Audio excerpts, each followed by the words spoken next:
வேலை தேடி அலையறீங்களா? இறைவனின் அருளால் உங்களுக்காக இந்தியாவின் முன்னணி SIS குரூப் என்டர்பிரைசஸ் மூலம் வேலை வாய்ப்புகள் வந்துள்ளது. கோயம்புத்தூர் மாவட்டம் காருண்யா யூனிவர்சிட்டியில் செக்யூரிட்டி துறையில் பல வேலை வாய்ப்புகள் நிரப்பப்பட உள்ளன. Security guard, lady card, supervisor, security officer, assignment manager போன்ற பதவிகளுக்கு ஆட்கள் தேவை. மாத சம்பளம் 22,000 முதல் 29,500 வரை.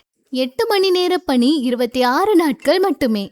ESI, EPF, போனஸ், லீவ், மேலும் ரூம் வசதியும் உண்டு. புதியவர்கள் மற்றும் அனுபவம் உள்ளவர்கள் இருவரும் விண்ணப்பிக்கலாம். வேலை தேடுறவங்களுக்கு இது ஒரு அருமையான சந்தர்ப்பம். உடனடியாக பணியில் சேர இப்போதே தொடர்பு கொள்ளுங்கள். பாதுகாவலர்களின் உற்ற தோழன் LG சிவகுமார். கைபேசி எண் 8883333534. பணியிடம் Karunya institute of technology and sciences.